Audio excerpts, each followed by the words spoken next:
अस्सलाम वालेकुम नाज़रीन, इस्लामाबाद मां सिंध टीवी न्यूज़ जे प्रोग्राम राजधानी टाइम सां गॾु आवाज़ रहिया था राजड़ ऐं मूंसां गॾु आहे जनाब सिकंदर अली हुलिया साहब। नाज़रीन, अॼोके असां हिन प्रोग्राम में ॻाल्हाईंदासूं अल्लामा ताहिरुल क़ादरी जेका इलेक्शन कमीशन ख़िलाफ़ पिटीशन दाख़िल कई सुप्रीम कोर्ट ऑफ पाकिस्तान में, ऐं सुप्रीम कोर्ट ऑफ पाकिस्तान 3 ॾींहंनि जी लाॻीतो ॿुधणी खां पोइ मुख़्तलिफ़ दलील जेके अल्लामा ताहिरुल क़ादरी ॾिना चीफ जस्टिस ऑफ पाकिस्तान सूदो सुप्रीम कोर्ट जी बेंच में जेके मौजूदु जज साहिबान हुआ उन्हनि जा मुख़्तलिफ़ रिमार्क्स ऑब्जर्वेशन्स लाॻीतो 3 ॾींहं ईंदियूं रहियूं ऐं लॻो अॻु में बि ईअं ई पिए त नतीजो इहो ई निकिरंदो ऐं आख़िर में उहा पिटीशन ख़ारिज थी वई। अल्लामा ताहिरुल क़ादरी उन ते तमामु घणी तनक़ीद बि कई ऐं अदालत में उन अॼु जेका ॿोली इस्तेमालु कई उन ते फ़ैसिले में सुप्रीम कोर्ट ऑफ पाकिस्तान खे इहो चवणो पियो त हीअ तोहिन अदालत जी कार्रवाई बि थी सघी थी अल्लामा ताहिरुल क़ादरी जे ख़िलाफ़, पर सुप्रीम कोर्ट तहमुल जो मुज़ाहिरो कयो आहे ऐं उन जे ख़िलाफ़ इहा कार्रवाई न पई कई वञे। उनखां पोइ अल्लामा ताहिरुल क़ादरी फ़ैसिले खां पोइ मीडिया सां जेको ॻाल्हायो उन में बि ज़ाहिर पियो थियो त हू तमामु घणो परेशानी जो शिकार आहे ऐं हू मायूस थियो आहे तमामु घणो। हुनखे शायदि इहा उमेद हुई त सुप्रीम कोर्ट को अहिड़ो फ़ैसिलो ॾींदी जंहिंसां मुल्क में जेको जमहूरी अमल आहे उनखे पटड़ी तां लाहे सघिबो। सिकंदर, ओवरऑल जेका सॼी प्रोसीडिंग्स हली फ़ैसिलो आयो कीअं लॻो तव्हांखे? अता ही त प्रोसीडिंग्स ते त पोइ था अचूं, पर मां इहो चवंदुसि त हू जीअं ताहिरुल क़ादरी साहब हिकिड़ो ख़िताबु कयो इस्लामाबाद में हिकिड़ो मशहूरु त आधा काम आज हो गया आधा काम कल होगा, मुझे ख्याल आधा काम पहले हो गया था, आधा काम आज हो गया। 23 दिसंबर ते धुआंधार एंट्री ॾिनी अल्लामा ताहिरुल क़ादरी मीनार पाकिस्तान लाहौर में, ऐं उन वक़्तु उन पहिरीं तकरीर में इहो चयो हो त मां ही सुधारा मुल्क में चाहियां थो ऐं जिन जे बुनियाद ते जेकॾहिं शहरनि खे बुनियादी हक़ ऐं बुनियादी मामला मुयसरु न आहिनि त उन बुनियाद ते इलेक्शन खे अॻिते खणी वञी सघिजे थो, 90 ॾींहंनि जे फ्रेम मां कढी सघिजे थो। उनजे लाइ हुन 2 गारंटीज़ जी ॻाल्हि कई, तव्हांखे यादि हूंदो। हुन चयो त अदलिया पाकिस्तान ऐं अफ़वाज पाकिस्तान। सो अफ़वाज पाकिस्तान जो त अॻु में स्टेटमेंट अची वियो त हुननि चयो त असांजो हिन सां को मामिलो को वास्तो कोन्हे, ऐं अदलिया पाकिस्तान तमामु वॾे वाज़े तरीक़े सां फ़ैसिलो ॾेई इहो ॿुधायो त हुननि जो बि हुनजे सॼे जेको ही मुहिम जो ई आहे या एडवेंचरिज़म आहे हुन सां को वास्तो कोन्हे। पर हिकिड़ी 2-3 इंट्रस्टिंग ॻाल्हियूं थियूं प्रोसीडिंग्स जे अंदरि। त सिंधी में हिकिड़ी चवणी आहे त उठ तॾहिं ते रड़िया जॾहिं बोरा थिए सघिया। हीअ जेके कानूनी माहिर आहे एनलिस्ट आहे उहो तॾहिं रड़ियूं उन्हनि पे कयूं, ताहिरुल क़ादरी खे सम्झायूं पे त तव्हां हिकु त यको रहिया आहियो मुल्क खां ॿाहिरि, अचानक तव्हां लैंड कयो, उनखां पोइ तव्हां अचानक अचण खां पोइ हिकिड़ो भौचाल पैदा कयो आहे मुल्क में, ऐं भौचाल पैदा करण खां पोइ काफ़ी मुल्क 5-8 सालनि में तब्दील थी चुको आहे। तव्हां ॿिटी शहर जे हामिल आहियो, मुल्क जे अंदरि जेको सियासी माहौल आहे उहो ॿिटी शहर जे बारे में सुप्रीम कोर्ट वाज़े हिकिड़ो ॾेई चुकी आहे ऑलरेडी फ़ैसिलो। उनखां पोइ तव्हां समूरियूं जेके मेजर पॉलिटिकल पार्टीज़ आहिनि सभिनि सां झेड़े में आहियो, तव्हां हुकूमत खे बि कोन था बख़्शियो, तव्हां एन खे बि कोन था बख़्शियो, ऐं तव्हां चओ पिया त तव्हां बिल्कुलु हिकिड़ी अहिड़ी शेख इस्लामी हलाईंदा मुल्क में जेका सिर्फ़ु तव्हां ई हलाए सघो था, त इहो मामिलो हलंदो कोन। पहिरियां ताहिरुल क़ादरी अवामी मजमूओ तव्हांखे यादि हूंदो 23 दिसंबर खां पोइ इस्लामाबाद में आया त हुनजो नालो रहमान मलिक 5 मिंट रखियो, 5 मिंटनि में सभु कुझु कराइण पियो चाहे, पर पोइ हुनखे माण्हुनि सम्झायो त हिते 5 मिंटनि में कुझु कोन थींदो, हिते उमिरियूं खपियूं आहिनि मुल्क में, ऐं सुप्रीम कोर्ट पहुतो त 2 मिंटनि वारी। हा पोइ वरी हुनखे सम्झायूं त बाबा तव्हां वञो, जेको बि चओ था तव्हां 62-63 या जेको इलेक्शन कमीशन जी कंपोज़िशन ते तव्हांखे एतिराज़ आहे या जेको मामिलो आहे तव्हां हिन ते पाण वधीक ॻाल्हायूं था। पहिरीं अल्लामा ताहिरुल क़ादरी सां गॾु सुप्रीम कोर्ट में तव्हां बि ॾिठो अहमद रज़ा कसूरी, हा कसूरी साहब उहो वरी लीगल टीम जो हिसो हिते ज़बरदस्त आहे। ऐं हिते लॉन्ग मार्च में बि तव्हां ॾिठो हुनजे धरणे में उहो शरीक रहियो ऐं वॾो हिमायती रहियो आहे अल्लामा ताहिरुल क़ादरी जो। उन जी राय ॿुधूं, हू छा थो चए सुप्रीम कोर्ट कानूनी एतबार खां ॿुधूं। पाण सां गॾु आहे टेलीफोन लाइन ते अहमद रज़ा कसूरी साहब, उन सां ॻाल्हायूं पोइ वरी पाण पंहिंजो डिस्कशन कंटिन्यू रखूं था। कसूरी साहब सलाम अलैकुम। वालेकुम सलाम। सर, ये जो आज सुप्रीम कोर्ट ऑफ पाकिस्तान का डिसीजन आया है अल्लामा ताहिरुल क़ादरी की पिटीशन पर, इसको आप कानूनी और आईनी तौर पर किस तरह देख रहे हैं? देखिए, बात यह है कि जहां तक उनकी पिटीशन का ताल्लुक है उसको सुप्रीम कोर्ट ने अपने फैसले के जरिए से टेक्निकल नॉकआउट किया है। ऑन मेरिट एक लफ्ज भी इस पिटीशन के बारे में नहीं कहा गया कि आया जो इलेक्शन कमीशन की तश्कील है अंडर आर्टिकल 213 और 218 ऑफ द कॉन्स्टिट्यूशन वो सही है या नहीं, उसके बारे में एक लफ्ज नहीं कहा गया। अब सारा का सारा जो था अपना 3 दिन जो बहस होती रही वो इसी पर होती रही है कि आपकी जो है लोकल स्टैंडाई क्या है, सही आप का बुनियाद क्या है कि आप किस बुनियाद पर आप कोर्ट में आए हैं। और वो बार बार कहते रहे कि मेरा जो लोकल स्टैंडाई है वो ये है कि मैं इस मुल्क का शहरी हूं, क्योंकि पाकिस्तान का जो 1951 का सिटीजन एक्ट है उसका सेक्शन 14 जो है और उसका सब क्लॉज 3 जो है वो साफ अल्फाज में कहता है कि ऐसे ममालिक जिनके साथ फेडरल गवर्नमेंट का एग्रीमेंट है साइन हुआ है उनके दरमियान डुअल नेशनलिटी जो है वो ऐन कानूनी है। और उसका मतलब ये है कि जब आप दूसरे मुल्क की शहरियत अख्तियार करते हैं तो पाकिस्तान की जो शहरियत है वो ऑटोमेटिक खत्म नहीं होती, बल्कि आपकी अपनी कंट्री ऑफ ओरिजिन के साथ अपनी जो रास्ता है वो कायम और दायम रहता है। अब चीज ये है कि सिर्फ एक कदगन है और कदगन वो जो है रुकावट है वो है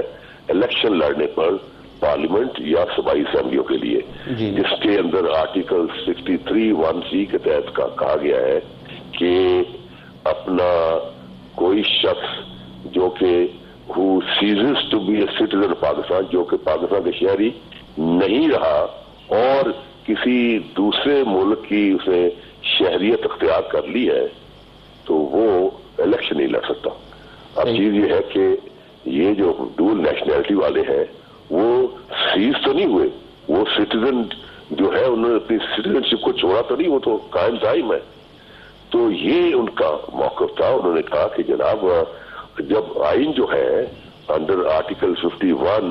वो सेट करता है और हमें राइट है टू वोट, क्योंकि हम शहरी हैं इस मुल्क के और हमें वोट का हक देते हैं और 3.7 मिलियन वोटर जो है पूरी दुनिया में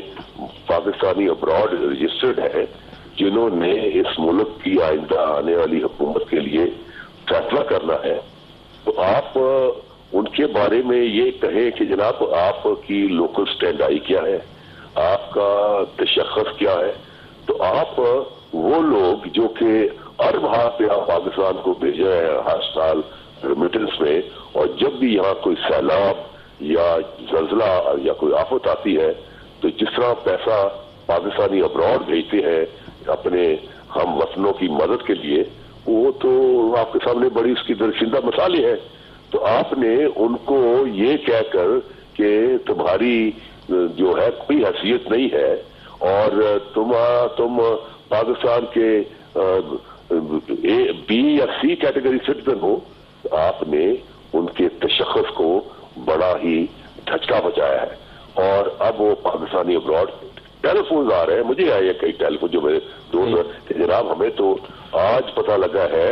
कि हमारी हैसियत क्या मुल्क के अंदर, हमारी तो हैसियत ही कोई नहीं है मुल्क के अंदर। तो चीज ये है कि ये एक ऐसा गलत फैसला है, क्योंकि बात ये है कि पाकिस्तानी शहरी जो है वो अपना फाइल कर सकता है। आपके सामने मीमो गेट में वो जो बंदा था जिसकी खत पर ये सारा मामला शुरू हुआ वो कैनेडियन सिटीजन भी था और पाकिस्तानी सिटीजन भी था। तो जब ऐसी कई मसाले हैं और एक ऐसा अपना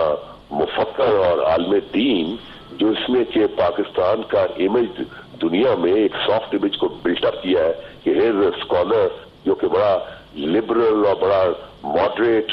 किस्म का इस्लामी स्कॉलर है, और वो जो बाहर की दुनिया में वो इंटरफेथ जो मबासी होते हैं उनमें वो अपील होता है। और तमाम मुल्कों में सुर्खी जो लगती है वो ये नहीं होती कि कैनेडियन क्लैरिक, वो कहते हैं Pakistani cleric is in Spain, Pakistani cleric in Paris. तो चीज ये है कि कसम का जहां तक ताल्लुक है, तो जब आइन बनाया गया, मैं पाकिस्तान के आइन बनाने वालों है, तो पाकिस्तान के आइन बनाने वालों को के सामने ये मसला था कि उन्होंने कसम ली हुई है, लेकिन इसके बावजूद आइन जो कि मुल्क का सबसे बड़ा कानून है उसने जब लागू कर दिया पाकिस्तानी जो जिनकी डुअल नेशनैलिटी है कि वो वोटर हो सकते हैं, तो फिर तो कोई अदालत जो है वो उस हक को कैसे छीन सकती है। अच्छा कसूरी साहब, ये जो आपने मेमो गेट का हवाला भी दिया, सुप्रीम कोर्ट में 3 दिन तक दलाइल होते रहे, उस दौरान अल्लामा ताहिरुल कादरी साहब ने जब अदालत बार बार ये कहती रही कि कोई फैसले आप बताएं सुप्रीम कोर्ट के, कोई इस तरह का हवाला दें, तो वहां पे ये मामला क्यों नहीं उठाया उसका? देखिए ये सारे उठाए गए, लेकिन बात यह है कि वहां तो जो है सुई एक ही जगह से अटकी हुई थी कि आपकी बोनाफाइडी क्या है। صحیح. آپ کی لوکل اسٹینڈائی کیا ہے؟ کیا پاکستانی جو پر رہتا ہے اس ملک کی خدمت کرتا ہے تو اس کی کوئی بونافائیڈی نہیں ہے؟ کیا قدیر خان کی کوئی بونافائیڈی نہیں ہے جو ملک سے باہر رہتا تھا اور آپ کو ایٹم بم دے دیا؟ کیا وہ سر پرویز جو کہ آپ نے ارب ہزار اس ملک میں بزنس میں سنکھیا اور ایسے کئی سر پرویز بیٹھے ہوئے ہیں جو اس ملک میں اپنا پیسہ لے کے آئے ہوئے ہیں، کیا ان کی کوئی حیثیت نہیں؟ کیا وہ سی کیٹیگری سٹیزن ہے؟ تو آپ یہ سمجھتے ہیں کہ اس فیصلے سے یہ چیز بالکل آج طے کر دی سپریم کورٹ نے کہ جو 37 لاکھ پاکستانی باہر ہیں جن کے پاس دوہری شہریت ہے وہ آئندہ سپریم کورٹ کسی بھی معاملے پہ نہیں آ سکتے؟ لیکن بات یہ ہے کہ آپ نے ان کی 3 دن آپ نے ان کا ایک نمائندہ بندہ جس کا کہ بین الاقوامی نام کے نمائندہ قسم کے بندے کو جو آپ نے رکاوٹ ڈالی صرف اس لیے کہ آپ کی بونافائیڈی کیا ہے اور آپ کی لوکل سٹینڈائی کیا ہے، تو اگر اس کی کوئی بونافائیڈی نہیں اور لوکل سٹینڈائی نہیں ہے تو پھر باقیوں کو کیا رہ گئی؟ اور یہ جو پاکستانی ابراڈ جو ہے یہ پاکستان کا ہیومن ریسورس کا سب سے بڑا سرمایہ ہے. جو پاکستان میرے خوابوں کا پاکستان جو بلٹ اپ ہونا ہے کئی سالوں کے بعد وہ انہی پاکستانیوں سے آ کے بلٹ اپ کرنے، جیسے کہ ماڈرن چائنا بلٹ ہوا بائی ایکسپیٹریٹ چائنیز، اور جو میں پاکستان تصور دیکھ رہا ہوں وہ پاکستان ایکسپیٹریٹ پاکستان. اچھا قصوری صاحب اب اس کے سیاسی مضمرات پہ بھی تھوڑی بات کی جائے. یہ آپ کو لگتا نہیں ہے کہ اس کے اندر یہ ٹیکنیکل وجوہات سے زیادہ سیاسی کنسیڈریشن زیادہ ٹاپ پہ تھی؟ تبھی تو طاہر القادری صاحب کو بات یہ ہے کہ ان کی آبزرویشن جو ہے وہ زیادہ تر بقول ڈاکٹر قاضی کے جو انہوں نے بار آ کے کہا ہے وہ زیادہ تر سیاسی نوعیت کی تھی، ان کا قانون اور آئین کے ساتھ کوئی تعلق نہیں تھا. تو یہ علامہ قادری نے 23 دسمبر کو مینار پاکستان میں جو جلسہ کیا تھا، آپ پہلے دن سے ان کے ساتھ اخلاقی طور پہ اور سیاسی طور پہ اکٹھے تھے، تو اس میں تو گارنٹی کی بات کی پاکستان کرتی ہے جو آل پاکستان مسلم لیگ جو ہے وہ ان کے موقف سے اور ان کے جو ان کا جو اپنا جو الیکشن ریفارم ایجنڈا ہے اس کی ہم تائید کرتے ہیں. ہم نہیں، لیکن قصوری صاحب قادری صاحب نے تو گارنٹیئر کی بات کی تھی سپریم کورٹ آف پاکستان اور عدلیہ پاکستان کی. دیکھیں بس یہ رشتے پھر ایسے کسی وقت تبدیل ہو جاتے ہیں کیونکہ وہ پنجابی میں کہتے ہیں یا راہ پہ جانے یا واہ پہ جانے. جب آپ راستے میں کسی چلتے ہیں یا واہ پڑھتے ہیں تو پھر ہی اصلی حقیقتیں سامنے آتی ہیں. اچھا قصوری صاحب، یہ جو اکثر لوگ کہہ رہے تھے مختلف کالمز میں، مختلف تجزیہ نگار بھی یہ ٹاک شوز میں کہہ رہے تھے کہ اگر اس طرح کا کوئی ڈیسیجن آیا تو یہ نظریہ ضرورت سمجھیں گے کہ وہ پھر زندہ ہو گیا پاکستان میں. تو آج کے فیصلے سے آپ سمجھتے ہیں کہ کوئی وہ نظریہ ضرورت پھر زندہ ہو گیا ہے؟ دیکھیں بات یہ ہے کہ نظریہ ضرورت ہمارے یہاں کبھی بھی دفن نہیں ہوا، وہ کہیں نہ کہیں سے سر نکال ہی لیتا ہے. مجھے نہیں پتا یہ فیصلہ نظریہ ضرورت کی بنیاد پر ہے یا اس میں کوئی اشارہ، لیکن ہمارے ہاں نظریہ ضرورت کے تو کئی فیصلے ہیں. ہمارے ہاں تو عدالتوں کا یہی نظام ہے کہ جو آدمی کرسی میں بیٹھا ہو تو پھر جو فیصلہ ہے وہ تمیز الدین خان کیس کی شکل میں آتا ہے جس میں یہ کہا گیا کہ سالس پاپولائی سپریما لیکس کہ ویلفیئر آف دی اسٹیٹ جو ہے وہ سپریم لا ہے، یا ڈاسو کیس کی صورت میں آتا ہے کہ successful revolution gave a birth to new legal order, یا پھر اپنا نصرت بھٹو کیس یا ظفر علی شاہ کیس کی شکل میں آتا ہے کہ which is otherwise illegal necessity makes it illegal, necessity makes it legal, اور اگر کرسی سے ہٹ جائے یا رجائیہ ہٹ گیا تو پھر اس کو یوزرفر کہہ دیا جاتا ہے. تو ہمارے ہاں تو یہی ہے معاملہ کہ جب کرسی بیٹھا ہو تو کوئی اور فیصلہ ہوتا ہے، کرسی سے ہٹ جائے تو کوئی اور فیصلہ ہوتا ہے. سر آخری سوال میرا ہے کہ جو پٹیشن میں گراؤنڈ لیا گیا تھا، یہ پٹیشن اگر کوئی اور پاکستانی شہری لے جائے سپریم کورٹ آف پاکستان میں جو دوہری شہریت نہیں رکھتا، تو آپ سمجھتے ہیں کہ یہ قابل سماعت ہے اور اس پر کوئی سپریم کورٹ ڈیسیجن دے سکتی ہے اس وقت؟ جی بالکل، کیونکہ دیکھیں فیکٹس کے اوپر تو کہا ہی کچھ نہیں کیا نا جی. جہاں تک اس کا میرٹ ہے کیس کے کہ آیا جو تشکیل جو ہوئی ہے تشکیل 9 الیکشن کمیشن کی 4 ممبران صوبوں سے اور ایک اپنا چیف الیکشن کمشنر، وہ قاعدے اور قواعد کے مطابق وہ آرٹیکل 213 اور 218 کے مطابق نہیں ہے. تو یہ سوال پتر بھی اوپن ہے، اس پر تو کوئی فائل کر سکتا ہے. تو کیا آپ یا آپ کی پارٹی کو اس طرح کا ارادہ رکھتے ہیں؟ دیکھیں اب یہ تو آج فیصلہ ہے، دیکھیں اس پر 2-3 دن جو ہے بحث ویسے ہوں گے آپ کے میڈیا کے ٹاک شو میں ذکر ہوگا, کالم لکھے جائیں گے, اداریے لکھے جائیں گے. اس میں ابھی بہت اس میں جو ہے لوگوں نے اسے پانی ڈال ڈال کے لسی کو لمبا کرنا ہے. تو اس کے بعد جب شکل سامنے آئے گی تو پھر انشاءاللہ تعالیٰ کوئی نہ کوئی کر. چلے بہت شکریہ احمد رضا قصوری صاحب ہمیں جوائن کرنے کا. ناظرین تمام قصوری صاحب جی ॻाल्हियूं ॿुधियूं. टाइम थे हिकिड़े ब्रेक जो, ब्रेक ते वञूं था. ब्रेक खां मोटी अची असां वरी इन इशू ते पंहिंजो डिस्कशन जारी रखंदासीं.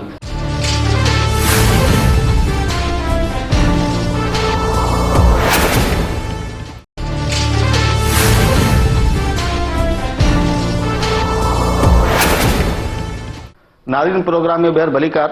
सिकंदर ॻाल्हियूं कसूरी साहब जूं ॿुधियूं ऐं कसूरी साहब त इहो दावा पियो करे त पाकिस्तान में नज़रिया ज़रूरत दफ़न थियो ई कोन्हे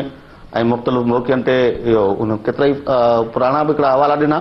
पर उहे सभु हवाला उहे हुआ जो हीअ जुडिशरी जॾहिं आज़ादु थी त हिन जुडिशरी आज़ादु थियण खां पोइ इहो ऐलान कयो त हाणे नज़रिया ज़रूरत दफ़न थी चुका पाकिस्तान में. पर हू अजीब चए थो त हीअ बि केस आहे या ॿिया केस जेके आहिनि. हा, पर त उन में जेकॾहिं केस ते वञे न, जेको हुन बि चयो त केस जे बुनियादी मेरिट ते विया कोन, उन जे तफ़सील में विया कोन, ऐं उनखां पोइ फ़ैसिलो अचे या त शायदि ॿी सूरत हुजे. हिते त हिननि खे हू चवंदा आहिनि खड़े खड़े फार कर दिए. हिननि खे त हुननि इन बुनियाद ते चयो त भाई पहिरीं तव्हां ॿुधायो तव्हां केरु आहियो, शहरियत जो छा मामिलो आहे, अहिल आहियो या न आहियो, उन खां पोइ केस जो कहिड़ो बुनियाद खणी आया आहियो, ऐं किथे इलेक्शन खे अॻिते पोइते करणु कोन पिया चाहियो, तव्हां अहिड़ियूं ॻाल्हियूं कंदा रहिया आहियो ऐं तव्हां धरना भया आहिनि. त इहो जेको बुनियाद जेका तव्हां हुन खां आख़िरी ॻाल्हि पुछी त शायदि को ॿियो शहरी खणी वञे हे केस जे मेरिट ते वञनि, जेके एतिराज़ बुनियादी माण्हुनि खे आहिनि. ॾिसो हीअ रुगो ताहिर कादरी खे एतिराज़ कोन्हे इलेक्शन कमीशन जे कंपोज़िशन ते, इमरान ख़ान बि एतिराज़ वारे छॾियो, PMLQ बि वारे छॾियो, हीअ मुशरफ साहब जी जेका पार्टी आई आहे जेको कसूरी साहब पार्टी सां आहे वापसि आहे, उन्हनि खे बि आहे ऐं कई अहिड़ा माण्हुनि जिन खे आहे. त हाणे उहो कीअं मामिलो हूंदो पंहिंजे जाइ ते, पर जेको ताहिर कादरी सां जेको मामिलो जेको हुन खां मूं बि सुवाल पुछियो, हीअ गारंटीअर जी ॻाल्हि पियो करे सुप्रीम कोर्ट खे, कोर्टनि खे. हुननि चयो बाबा गारंटीअर कहिड़ा गारंटीअर, मतिलबु उहो त मामिलो ई हुनजो फ़र्क़ु थी वियो. ताहिर कादरी लाइ अख़लाक़ी तौर ते वॾो जवाबु हुन विञाए विधो. उहा जेका ॿिटी शहरियत आहे उहो हुन वक़्तु कानून में तव्हां जहिड़ो वञो, जेको रूह हुजे थो ऐं जेको ॻाल्हि जो क्रक्स ऐं ख़ुलासो थो हुजे ऐं वॾे खां वॾी जेको अख़लाक़ी जवाबु हूंदो आहे, अगरि तव्हां वटि ॿिटी शहरियत आहे पोइ कसम खयो आहे हुते, त पोइ तव्हां पाकिस्तान जे अंदरि रिफॉर्म्स जी कीअं था ॻाल्हि कयूं. जेको 3.7 मिलियन आहिनि, 70 लख माण्हू आहिनि, उहो वोट विझंदा फॉर एग्ज़ाम्पल, ऐं उन जेको ॿियो मामिलो आहे उहो पंहिंजे जाइ ते उहो वोट वारी सलाहियत ऐं वोट में शिराकत, पर हिकिड़ो रिफॉर्म करणु इलेक्शन कमीशन ते हिकिड़े आईनी दर ते सवाल उथारणु ऐं जेको हुन जे लाइ अल्टीमेट थियणो हुन सां ईअं हो. पर कादरी साहब शायदि मुंहिंजो ख़्यालु आहे वधीक जज़्बाती बि हो ऐं हुनखे वॾी उमेद हुई ऐं जेका अॼु मायूसी थी. तव्हां ॾिसो हाणे हू ख़ुदि चए पियो त हीअ बुनियाद हिन जो सियासी आहे. हाणे बुनियाद सियासी आहे त जंहिंजो मतिलबु इहो थियो हाणे कादरी साहब अॼु खां पोइ पलटो पटींदो, चेंज कंदो.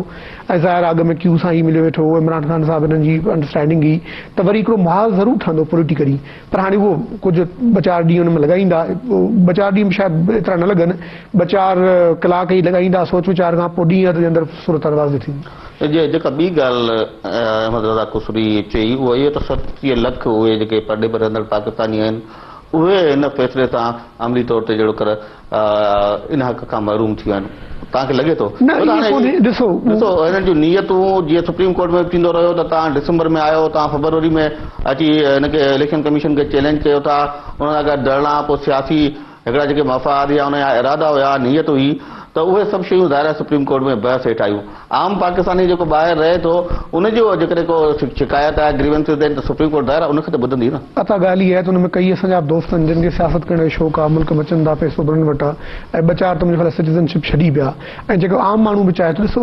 तव्हां हितां ॿाहिरि वञो, अमेरिका वञो, कैनेडा वञो, UK वञो, दुनिया जे कंहिं कंट्री में, उते जो जेको अॼु जो कानून आहे उनखे तव्हांखे फॉलो करणो पवंदो. पाकिस्तान जो अॼु जो कानून इहो आहे त ॿिटी शहरियत जे मामले में तव्हां वोट विझी सघो था, पर तव्हां मेंबर पार्लियामेंट नथा थी सघो.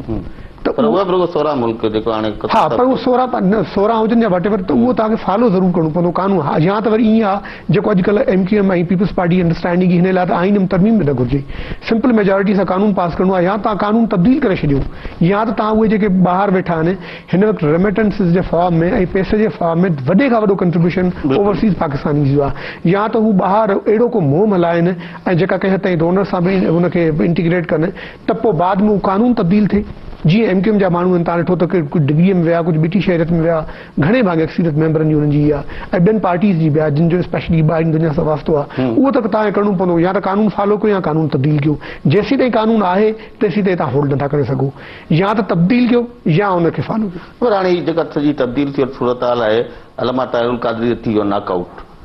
पर हाणे परवेज़ मुशर्रफ वारी आल पाकिस्तान मुस्लिम लीग आहे, इमरान खान आहे, पाकिस्तान मुस्लिम काफ आहे, इन्हनि जा अॻुवाण इहे साॻियो ई बुनियाद खणी, साॻी पिटीशन खणी उहे त वञी सघनि था न। हाणे अची बंदि त कोन थियो, बिल्कुलु हाणे अची वियो ॿियो पार्ट, पर हाणे उहो वेंदी त उन ते ॿ बहस आहिनि। हिकिड़ो इहो त इंटरटेन थिए, उन में ज़रूरु सुप्रीम कोर्ट पुछंदी त तव्हांजो हाणे एतिरो गॾु खणी आया आहियो, इहा सुप्रीम सॉरी इलेक्शन कमीशन जे मेंबरनि जी तैनाती लास्ट जून जुलाई जो मामिलो आहे, तव्हां अगरि 8 महीननि खां पोइ खणी आया आहियो, इहो 2011 जो मामिलो आहे न, पर ही पोएं साल नोटिफिकेशन 2 आहिनि न, इहो चेक करे सघिजे थो, त उन में हू चवंदा त तव्हां एतिरो देरि सां मामिलो तव्हां हाणे कीअं खणी आया आहियो, हिकिड़ी ॻाल्हि इहा। नंबर ॿियो त जेके एतिराज़ आहिनि उन्हनि जे पुठियां हू उनखे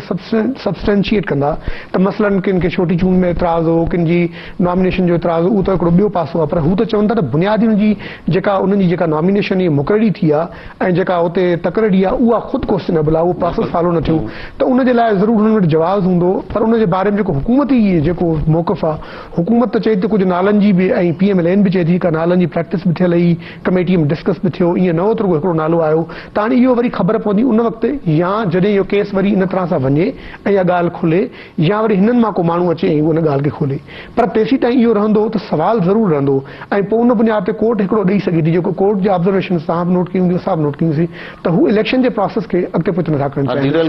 तव्हांखे यादि आहे अॻु में असां डिस्कस कयोसीं, मोहम्मद खान जूने जी गवर्नमेंट डिस्कस थी ऐं उनखां पोइ बहाल थी, तेसीं ताईं 88 मोहतरमा जी जे फॉर्म आई गवर्नमेंट, उन ताईं इलेक्शन जो माहौल मुल्क में ठही वियो, त उन्हनि चयो त एज़ अ प्राइम मिनिस्टर ऐं कैबिनेट खे असीं बहाल कयूं था ऐं बहाल थियणु घुरिजे, पर जीअं त मुल्क एतिरो अॻिते वधी वियो आहे ऐं टाइम फ्रेम जो प्रॉब्लम आहे त नथो करे सघिजे।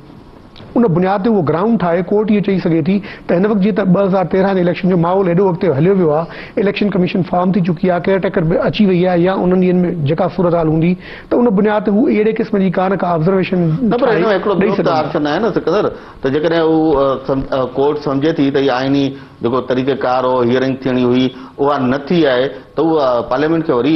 मोकिले सघे थी। त कोर्ट जो जेको मूड आहे, कोर्ट अहिड़े क़िस्म जी ॻाल्हि ॿुधण जी तयारी कोन्हे को। मां हिकिड़ी ॻाल्हि तव्हांखे ॿुधाइण पियो चाहियां, मूं एतिरा सम्झी कंहिं ते ॻाल्हि ॿुधी, हुनखां हुननि सवाल पुछियो कंहिं जाइ ते, लाहौर में शादी तकरीब, हुन खां पुछियो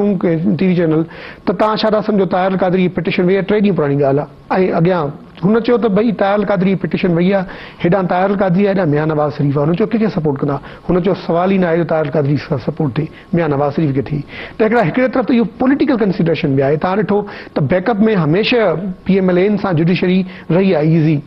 ऐं अनईज़ी जी रिलेशनशिप नाहे रही, त उहे जेके हर उहा कुवत जेका इंडिकेशन आहिनि, इहो अदलिया ते इल्ज़ाम पिया, ऐं इहो हुन ते पाण घणो ॻाल्हायूं कोन था, वरी असांजो को दोस्त को टेप शेप खणी वञे, वरी कंटेम्प्ट जे मामले में न अचे, जेको माण्हू अचे, पर उन खां अलावा कोर्ट जे अंदरि इहो हिकिड़ो उन ते इल्ज़ाम पिया, ऐं टेंडेंसी हमेशह PMLN सां ऐं उन्हनि धुरनि सां वेझराए रही आहे, जंहिंजे बुनियाद ते तव्हां ॾिसो ताहिरुल क़ादरी एक्साइटेड हो, पर अॼु खां पोइ ताहिरुल क़ादरी जी लाहौर जे अंदरि ऐं तख़्त लाहौर लाइ ऐं सियासी माहौल जे लाइ ॿोली ॿी हूंदी। बसि उहो ई जेको तव्हां ज़िक्र पिया कयो, त हाणे मेमो गेट वारो केस हिकिड़े ख़त ते, ऐं उहो बि तव्हां ॾिसो वॾे में वॾो बुनियाद जेको हुन रखियो बि, तव्हां हिन खां सवाल बि पुछो हुन कसूरी साहिब खां, पर उनखां ॾिसो उन मेमो गेट जो सॼो बुनियाद इहो थियो, पोइ बाद में मंसूर नवाज़ शरीफ़ खणी वियो त उहा मंज़ूर एग्ज़ैक्टली जेका अहम ॻाल्हि आहे साबित थिए थी न। तव्हांखे यादि आहे त मियां नवाज़ शरीफ़ ईअं ई कोट टाई पाए, कारो सॼो मामिलो ठाहे ऐं फाइल बगल में खणी वञी पहुतो सुप्रीम कोर्ट में, ऐं उनखां पोइ बाद में के सियाणे माण्हू सम्झा त मियां साहिब हीउ ॾाढो ॾुखियो मामिलो आहे, तूं निकिरी वञ मामले मां, पोइ उनखे डिफ्यूज़ कयो। पर पोइ तव्हां ॾिठो त जेको मंसूर एजाज़ हुसैन हक़ानी ॿई गिलजंदा रहिया, हुसैन हक़ानी अल्टीमेट पोज़ीशन वई ऐं गवर्नमेंट ते आयो, उहो प्रेसिडेंट जे ज़ात ते आयो, पोइ अल्टीमेटली केस छा थियो। हाणे त हुन में अहम ॻाल्हि तव्हांखे मां ॿुधाइणु चाहियां त मंसूर एजाज़ जे वकील पाकिस्तानी कयो अकरम शेख, चवंदा हुनजी फीस बि खाई आहे, त हिकिड़ो अहिड़ो माण्हू जेको वकील जी फी खाई वञे, उहो पाकिस्तानी रियासत जो फ़ैसिलो करे। कल्ह बि मेमो गेट जी 8 रुकनी सुप्रीम कोर्ट जी बेंच कल्ह बि सुनवाई कई आहे, ऐं हुन हुसैन हक़ानी खे ॿेरो ॿीहर चयो आहे त पाकिस्तान अचे, ऐं आसमा जहांगीर हुसैन हक़ानी चयो त मुंहिंजे लाइ फिज़िबल न आहे, हुन जेको लेटर लिखियो गरू सेक्रेटरी खे, हुनजे बुनियाद ते कल्ह वरी सुप्रीम कोर्ट आसमा जहांगीर ऐं प्लस गरू वज़ारतनि खे चयो त हुनजो तहफ़ुज़ अचण ई वापसी ताईं हुनजो तहफ़ुज़ यकीनी बणायो, हुनजो घुरायो। हू सुप्रीम कोर्ट अञा ताईं मेमो गेट वारे केस ते बीठी आहे, ठीकु आहे, ऐं उन जो बुनियादु उहो ई आहे, ऐं उन बुनियाद ते वरी अलामा ताहिरुल क़ादरी जी पिटीशन पर हिननि त एंटरटेन न कई। सुप्रीम हुन मेमो गेट में बि जेको बुनियादी मसइलो हू इहो ॿुधाइण पिया चाहिनि न त हिकिड़े एम्बेसडर जी ऐं इनडायरेक्ट कनाइवेंस में ॻाल्हि ॿोल थी आहे अमेरिकन अमलदारनि सां, उन में शायदि प्रेसिडेंट खे बि ड्रैग ऑन पिया कनि, जंहिंसां उहो ॿुधाइण पिया चाहिनि त पाकिस्तानी रियासत जी सलामती ख़तरे में आहे। पर उहो त प्रूव न थी सघे, उहो जेको फॉर्सनिक एविडेंसिस हुयूं, ब्लैकबेरी मैसेंजर जे ज़रिए मैसेजिस जेके आहे मामलो, उहो शइ जेका हिननि जंहिंजो नोटिस वरितो उहो त हिकिड़ो अमेरिकन कैनेडियन शहरी जे पारां हुयो, उनजो पाकिस्तान सां तालुक कोन हो। हिते ॾिसो ॿ कानून थिया न, को वारंटो हुननि छा चयो, सुप्रीम कोर्ट को वारंटो जेको असां ॻाल्हायोसीं, को वारंटो हुननि चयो त ही सुप्रीम कोर्ट जो न आहे डोमेन, तव्हां हाई कोर्ट रेफर करणी पवंदी। अच्छा, नंबर ॿियो त इन मंसूर एजाज़ वारे केस में, मेमो केस में हिननि इहा बुनियाद रायो त हुन में त वरितऊं, हिन में न वरितऊं। इहो ईअं आहे जीअं सुप्रीम कोर्ट चाहींदी आहे जंहिं मसइले ते सो मोटो वठंदी आहे ऐं पोइ ॿियो ग्राउंड न हूंदो आहे त बुनियादी इंसानी हक़नि जी लताड़ ते वठंदी आहे, ऐं जंहिं केस खे टारणो हूंदो आहे चवंदा आहिनि त बाबा हाणे लोअर जुडिशरी में, हाई कोर्ट में, आम सेशन कोर्ट्स में खणी हिन में त अहिड़ी का ॻाल्हि बि कोन थी जेको कल्ह ताईं लॻो हुयो पियो त शायदि लाहौर हाई कोर्ट या हाई कोर्ट सां रुजू करण लाइ चयो वञे अलामा तायुल क़ादरी खे, उहो बि कोन चयो। हिननि त हुनखे अहिड़े बुनियाद ते नॉकआउट कयो जो हुन जे लाइ त अख़लाक़ी जवाज़ ख़तम हाणे अदालत में वञे जो हुनखे रस्तो ई कोन छॾियो, रस्तो ई कोन छॾियो, किथे ॿिए हंधि वञे। अच्छा, हाणे ओवरऑल ॾिसो अलामा तायुल क़ादरी जो जलसो, पोइ लॉन्ग मार्च, पोइ धरणो, पोइ पिटीशन सुप्रीम कोर्ट में, धुरियूं सियासी धुरियूं चवनि थियूं त का साज़िश पई थिए इलेक्शन मुलतवी करण जो, ऐं उन हवाले सां ज़ाहिरा तायुल क़ादरी वॾो हू इहो था सम्झनि त कंहिं एजेंडा तहत पाकिस्तान आयो आहे ऐं हिन में ॿियनि मुख़्तलिफ़ धुरियुनि जी बि हुनखे सपोर्ट आहे। त हाणे जेके ख़तरा इलेक्शन जे अमल ते, जमहूरी जेको अमल आहे पाकिस्तान में, उन लाइ जेके ख़तरा हुआ उहे ख़तरा सम्झो था पिटीशन ख़ारिज थियण खां पोइ ख़तरा ख़तम थी विया। ख़तरा त ख़ैर इहो वरी हमेशह थींदो आहे रियासतदारी जे मामलनि में, तव्हां ईअं ई थ्योरीज़ हलाए छॾींदा आहियो, मुखालिफ़ क्रिएट कंदा आहियो, पोइ वरी हुनखे पाण माराए छॾींदा आहियो, चवंदा आहियो हाणे वॾो ख़तरो टरी वियो। त को इलेक्शन जे लाइ को वॾो को मेजर ईअं न आहे ख़तरो त इलेक्शन न थींदी। इलेक्शन जे बारे में माहौल हेॾो ठही आयो आहे जो जेके बि क़ुवतूं, ॾिसो तायुल क़ादरी वारो इंटरवेंशन हुजे या हुन एडवेंचर हुजे, उहो कीअं सबूताज थियो या मामिलो हल थियो या आख़िर बंकर मुआहिदा सही कयूं या पिटीशन हुनजी, इन खां अॻु में कई माण्हुनि ॿियनि बि एफर्ट कई आहे त इलेक्शन जे माहौल खे बिगाड़जे। पर जेको मुल्क में माहौल ठही रहियो आहे, जेके इंटरनेशनल हालतूं ऐं स्पेशली अफ़गानिस्तान में जेको हाणे विड्रॉल अमेरिकन शुरू थी वई आहे, उन खां पोइ पीसफुल चाहिनि था त हिकिड़ी ट्रांज़िशन थिए, त हुननि खे बि हिकिड़ो पीसफुल पाकिस्तान घुरिजे। पीसफुल पाकिस्तान तॾहिं हूंदो जॾहिं डेमोक्रेटिक ट्रांज़िशन हूंदी प्रॉपर तरीक़े जी, त इलेक्शन बिल्कुलु थींदी ऐं तमामु बहितर तरीक़े सां माहौल नज़र पियो अचे। ऐं इलेक्शन थियण जे पुठियां जेके 3 रीज़न्स आहिनि, फॉर एग्ज़ाम्पल इलेक्शन खे सबूताज केरु कंदो, एस्टेब्लिशमेंट कंदी न, मिलिट्री या अहिड़ी, चलो खुली ॻाल्हि करे था ॻाल्हायूं त कोर्ट जो तव्हां मूड ॾिठो अॼु, माना अहिड़ी अहिड़े कंहिं बि एडवेंचर खे, अहिड़े कंहिं बि मामले खे हू सपोर्ट न कंदा। ऐं मियां साहब तयारु वेठो आहे, हेॾा पीपल्स पार्टी तयारु वेठी आहे। ख़राब थी वञनि, जीअं हाणे तव्हां 2007 में ॾिठो मधुरा बेनज़ीर भुट्टो जी शहादत थी, उन शहादत जे बावजूदि वरी चूंडूं त थी वियूं, हा, पर इलेक्शन डेट उन थोरी पोइ ते कई जेका पोइ 18 फरवरी थी, पर अलाह पनाह ॾे, पर इन क़िस्म जी का असैसिनेशन थी वञे, को उहा दहशतगर्दी जी वारदातूं, जीअं रहमान मलिक रोज़ चवे थो त कराची निशाने ते आहे, लाहौर में कुझु थियण वारो आहे, पेशावर में कुझु थींदो, कोयटा में भरण वारो आहे, त इन क़िस्म जी जेकॾहिं सूरताल सॼे मुल्क में पैदा थी वञे, हा, त उहो थी गैर मामूली सूरताल। पर तव्हां ॾिसो त हिन वक़्तु ट्रेंड्स खे ॾिसबो आहे, तव्हां ॾिसो गुज़िरियल 10 ॾींहंनि में मुल्क में ख़ुदकुश बमबार ऐं दहशतगर्दी जूं कार्रवायूं घटियूं आहिनि। हिकिड़ी एक्सपेक्टेशन इहा, इहो पॉज़िटिव पॉइंट ऑफ व्यू आहे, मुंहिंजो बि थी सघे थो, तव्हांजो बि आहे, कुझु माण्हुनि जो हूंदो, कुझु जो वरी ॿिए तरह सां सिनिकल व्यू आहे त ईअं न आहे। पर उन में इहो आहे त हालतूं जीअं त इंटरनेशनल मुवाफ़िक़ थी रहियूं आहिनि त मुल्क जे अंदरि अमन हुजे, बाक़ी इहे जेको तालिबानाइज़ेशन ऐं झगड़ा आहिनि इनखे थोरो कंटेन कजे ऐं डेमोक्रेटिक गवर्नमेंट जे ज़रिए कंटेन कजे, धुरनि खे सभु मिलाए हलिजे। उन में को वॾो फॾो नज़र नथो अचे फ़िलहाल, सही को रीजनल बि कोन थो पंगो नज़र अचे, न को इंटरनेशनल आहे, न को लोकल मामिलो आहे। हा, लोकल इहा ठका ठुकी हलंदी रहंदी, सियासतदाननि जी कंदा रहंदा, जीअं ज़रदारी साहिब लाहौर मां कुझु मेंबर त्रोड़े पियो, कुझु आणे पियो, कुझु ही पिया त्रोड़नि, कुझु हुन सां मिलनि पिया, न पिया मिलनि, इहे मामला त हूंदा। ऐं इमरान ख़ान कुझु ॻाल्हाईंदो रहंदो, कुझु MQM जा मामला हूंदा, पर को मेजर जेको थ्रेट हुजे, जेको इलेक्शन खे सबूताज करे ऐं हिन सॼे मामले खे डिटेल करे, उहो जेकॾहिं को हो बि 4 महीना अॻु जिन धुरनि प्लान बि कयो हूंदो त उनखे तमामु घणी मायूसी थी हूंदी, त मुल्क काफ़ी तब्दील थी वियो आहे। टाइम थिया ब्रेक जो, नाज़रीन हलूं था ब्रेक ते, ऐं ब्रेक खां वापसि अची असां हिकिड़ो त ॻाल्हाईंदासीं सिंध हुकूमत जे हवाले सां, त सिंध हुकूमत जे पारां हिकिड़ी वॾी एडवर्टाइज़िंग पॉलिसी पई हले, एडवर्टाइज़िंग मुहिम हले पई मुख़्तलिफ़ अख़बारुनि ज़रिए, त उहो उन जे पोयां असुलु मक़सदु छा आहे। ॿियो सदर आसिफ अली ज़रदारी वापसि मोटियो ॿाहिरां पर ॾे मां अची लाहौर में हुन ठिकाणो कयो पंहिंजे नए बिलावल हाउस में ऐं इहे इतला हुआ ऐं सदर साहिब पाण बि चयो आहे त हू मियां नवाज़ शरीफ़ सां संदसि भाउ जी वफ़ात ते तैज़ियत करण लाइ वञणु हुन चाहियो पिए रायविंड पर मियां नवाज़ शरीफ़ शायदि सदर सां मुलाक़ात लाइ टाइम न ॾेई सघियो ऐं सदर अॼु वापसि इस्लामाबाद पहुची वियो आहे अञा 2 ॾींहं वधीक सदर खे उते रहणो हो पर हू पंहिंजो दौरो मुख़्तसिर करे वापसि इस्लामाबाद पहुतो आहे उनजे पोयां छा सबबु आहे मियां साहिब सां सदर साहिब जी मुलाक़ात छो नथी सघी उन ते बि थोरी रोशनी विझंदासीं अॼु त न ॾिसाई खां पोइ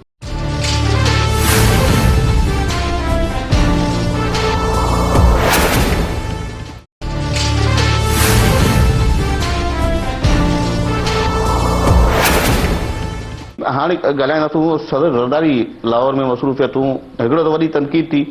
त हेॾो वॾो बिलावल हाउस ठाराए छॾियो 120 केनाल ऐं होॾां क़ौम जी हालत इहा आहे अवाम खे डिलीवर कुझु न कयो हुकूमत उहा पंहिंजी जाइ ते सदर ज़रदारी जी हुई ख़्वाहिश त मियां नवाज़ शरीफ़ सां मियां अब्बास शरीफ़ जी वफ़ात ते तैज़ियत लाइ रायविंड वञे पर उहा मुलाक़ात न थी सघी ऐं सदर साहिब जो इहो त मियां नवाज़ शरीफ़ अञा ताईं टाइम न आहे ॾेई सघियो ऐं नवाज़ शरीफ़ साहिब जो हिकिड़ो बयानु आयो आहे हुनजो चवणो त सदर साहिब मूंसां टेलीफोन ते तैज़ियत करे छॾी अच्छा त पहिरीं ॻाल्हि त बिलावल हाउस जी इहो सदर साहिब जी ज़रदारी साहिब जी पुराणी ख़्वाहिश थी त लाहौर में बिलावल हाउस हुजे अॻे ॻाल्हायो अथऊं अटैम्प्ट कयूं पोइ फेल वई हाणे उन्हनि ठाहियो हाणे हुकुमराननि जा घर ईअं ई हूंदा आहिनि न मियां साहिब जो बि ईअं आहे इस्लामाबाद में तव्हां ॾिसो त वॾा माण्हू जेके रहनि था उन्हनि जा बंकर नुमा घर आहिनि ऐं इहे सॼियूं रायविंड वारो महल त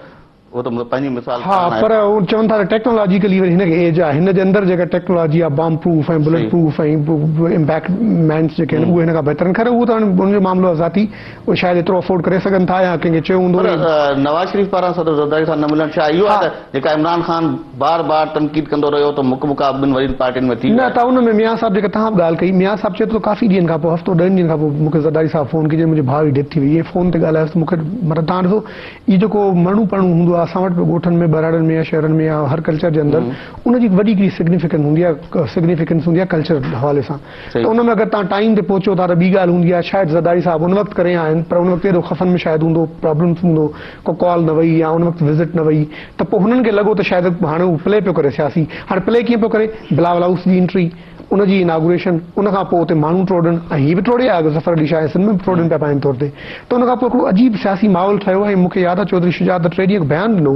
जेको मेट्रो बस जो इफ़्ताह थियो ज़रदारी साहिब खे घुराइनि आहे ऐं महिमान करे त अञा वधीक सुठो थिए हा पर हू मुंहिंजो ख़्यालु आहे इम्प्रेशन इहो ॾियणु पिया चाहिनि त असांजो हिननि सां आसिफ़ ज़रदारी सां गॾु बीहणु नथा चाहियूं हिकिड़ो इमरान ख़ान वारी तव्हांजी ॻाल्हि ऐं ॿियो हिकिड़ो सियासी तौर ते हुनखे डैमेज शायदि करे थो पर ज़ाती तौर ते हुनखे ईअं न करणु घुरिजे हा ऐं इहो मुंहिंजो ख़्यालु आहे घणो अरसो हलंदो कोन मामिलो ऐं इहो तव्हां ॾिठो आहे न माना माज़ी में जॾहिं बि मर्कज़ में पीपुल्स पार्टी हूंदी आहे ऐं पंजाब में नवाज़ शरीफ़ रहियो आहे या नवाज़ लीग जी हुकूमत रही आहे त लॻंदो आहे त हू हिकिड़ी इहो मोहतरमा सां प्रॉब्लम हूंदो हुते हू सभु फ़ैसिला पिया कनि परॾेही वफ़द पिया अचनि हुन सां ॻाल्हियूं प्रोजेक्ट पिया अचनि माना तासुर हिन क़िस्म जो हूंदो आहे ऐं हुन मां उहो बिल्कुलु ज़ाहिर थी पवंदो आहे त हू पंहिंजे पाण खे हिकिड़ो यानी कि हू जहिड़ो पाकिस्तान अंदरि हिकिड़ो अलॻि हा उहो रियासत अंदरि रियासत जेका आहे न हू त असीं ॿुधंदा आहियूं एजेंट्स जे बारे में हीअ पाकिस्तानी रियासत में हिकिड़ो यूनिट आहे जेको पाण ख़ुदि रियासतदारी जा मामला करे पियो ख़ैर हाणे अहिड़ी तरमीम खां पोइ त प्रोविंशियल ऑटोनॉमी एतिरी आहे जो काफ़ी मामला टेक्निकल बुनियाद ते करे सघनि था पर सियासी तौर ते जॾहिं सदर वञे थो उनजे कैपिटल में त चीफ मिनिस्टर खे या हाईएस्ट लेवल जेके मिनिस्टर खे वेलकम करणु घुरिजे मिलणु घुरिजे पर इहो शहबाज़ शरीफ़ चौधरी निसार जेको हॉकिश लॉबी आहे उन्हनि जो हमेशह इहो मौक़िफ़ रहियो आहे त ज़रदारी सां हिकिड़ी ज़ाती ऐं हिकिड़ी ॾिसो ज़ातियात हूंदी आहे माण्हुनि सां इख़्तिलाफ़ हूंदा आहिनि पर उहिदनि जी हिकिड़ो तक़दुस ऐं अहमियत हूंदी आहे उनखे माण्हू डिसऑनर न करे सिंध हुकूमत पारां जेका इश्तिहारी मुहिम हले पई काफ़ी अर्से खां अख़बारुनि में मुख़्तलिफ़ अदीब दानिश्वर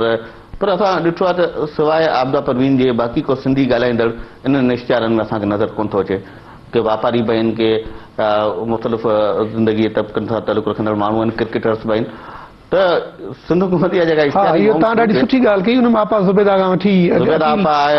ज़ुबैदा आपा जा त असीं टोटका ऐं लतीफ़ा तव्हां ॿुधा हूंदा ख़ैर उन खां अकील करीम ॾेडी ऐं अहिड़ा माण्हू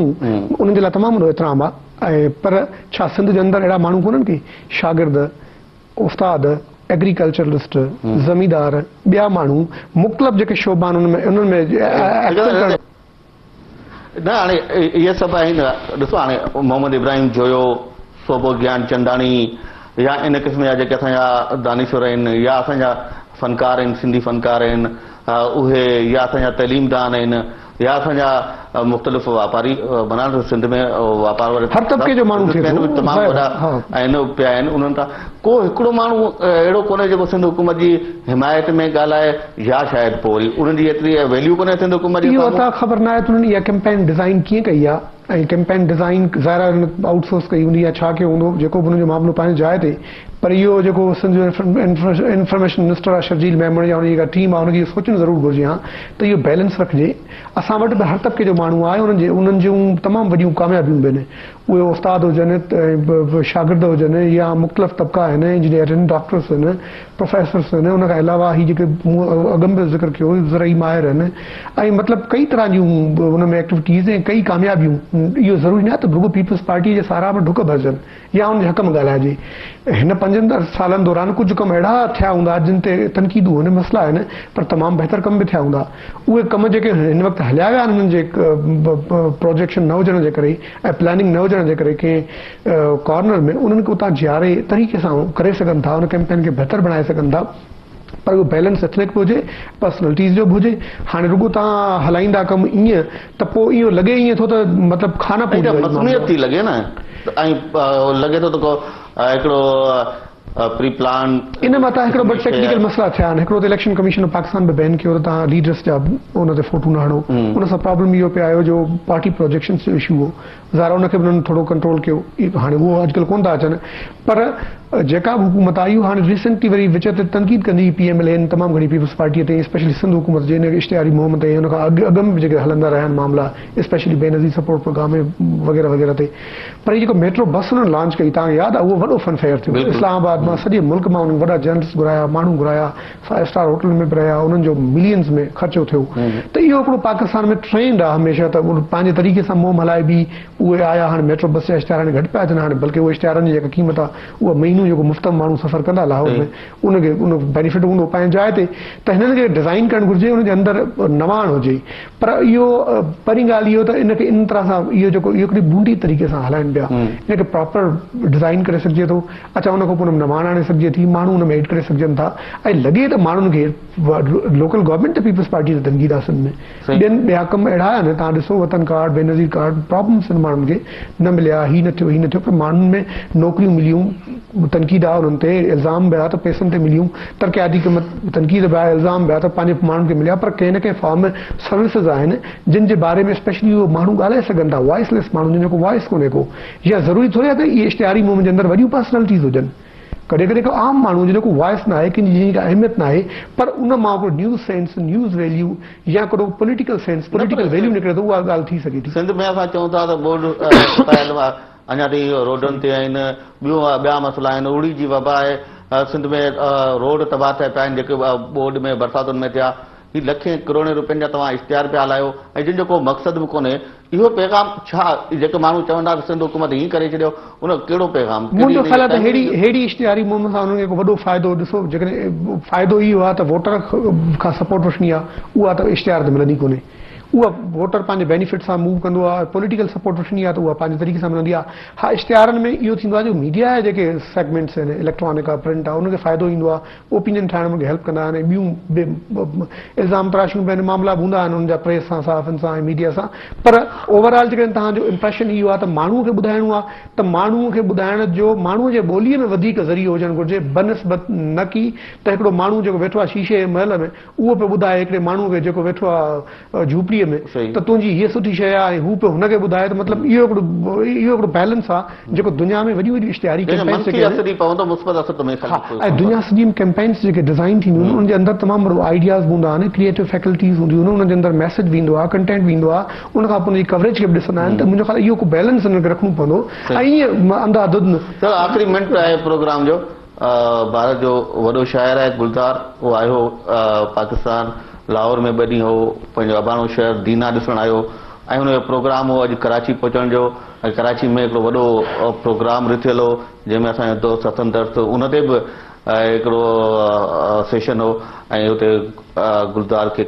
6 कलाक मुंहिंजे ख़्याल में हुन लाइ हिकिड़ी निश्चित हुई, पर अफ़ज़ल गुरू वारी जेका सज़ा हुई फाई वारी, उन खां पोइ जेको टेंशन आहे पाकिस्तान ऐं भारत विच में, उन जे बुनियाद ते हुनखे पार्टी हाई कमीशन अॼु लाहौर खां वापसि इंडिया मोकिले छॾियो आहे। गुलज़ार जेको शेर आहे, जी आहे जले जान जले, अॼु हू मतिलबु हुनखे उहो पहिरियों तले मतिलबु हुनजी जेका एॾो हिकिड़ो इमोशनल सेंटिमेंट, असीं शाइर त न आहियूं, पर हुनजी शाइरी जेका सगा ऐं जेका सब कॉन्टिनेंट में सॼी वर्ल्ड में ऐं आहे बि दीना जो पाकिस्तान जो, इहो को एब कोन्हे ऐं इहो कोन जो गुनाह कोन्हे। धरती हूंदी आहे, माण्हू ट्रेवल थियो, इहो पार्टीशन में फैमिलीज़ होॾां बि विया पंहिंजी जाइ ते, पर इहे जेके माण्हू आहिनि शाइर ऐं राइटर ऐं स्पेशली इन तरह जी जेके माण्हू आहिनि, उनजी मीरास हूंदी आहे, उहो माण्हू ऐं माण्हुनि जे अंदरि जेको मैसेज ॾियनि था। त मुंहिंजो ख़्यालु आहे हीअ जेके न क़ैद बंद सरहदुनि जा